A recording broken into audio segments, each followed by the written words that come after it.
நாங்கள் வந்து கரும்பத்தம்பட்டியிலேருந்து இருக்கோம். பாப்பா வந்து பார்த்தீங்க அப்படின்னா Srisakthi international Somanur பிரான்ச்சில் junior KG இப்போ கம்ப்ளீட் பண்ண போகிறாங்க. ஸோ இதுக்கு முன்னாடி நாங்கள் ஸ்டார்டிங் ப்ரீகேஜிலேருந்தே ஸ்ரீசக்தியில் தான் போயிட்டுருக்கா.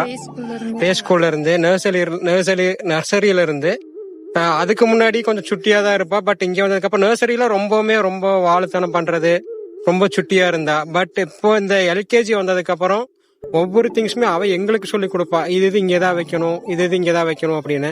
மெயின் திங் பார்த்தீங்க அப்படின்னா இங்கிலீஷ் கொஞ்சம் அதிகமாக பேசுறது, வீட்லேயே பார்த்தீங்கன்னா இங்கிலீஷ் அதிகமாக பேசுறது. அதே சமயம் சும்மா விளையாடுற நேரத்தில் அங்கே இங்கேயும் போகிற நேரத்துலையும் அவங்க ஸ்கூலில் என்ன சொல்லி கொடுத்தாங்களோ அதை வந்து அவளுக்குள்ளேயே சொல்லி பார்த்துக்குவா. ஸோ தமிழ் ஆகட்டும், இங்கிலீஷ் ஆகட்டும், ஹிந்தி கூட ஒரு சில நேரம் பேசுவோம். ப்ளஸ் அவங்களோட அந்த மைண்ட் பவர் கண்ட்ரோல் பண்ணி கொண்டு வராங்க. ஸோ மொபைல் அடிக்ட் அதிகமாக இருந்துச்சு. இப்போ அவங்க டீச்சர்கிட்ட ஒரு 2 டைம்ஸ் கண்டினியூஸாக சொல்லியிருப்போம். அதுக்கப்புறம் இப்போ மொபைல் பார்க்குறதே ரொம்ப டவுன் ஆயிருச்சு. So better. Srisakthi is super one.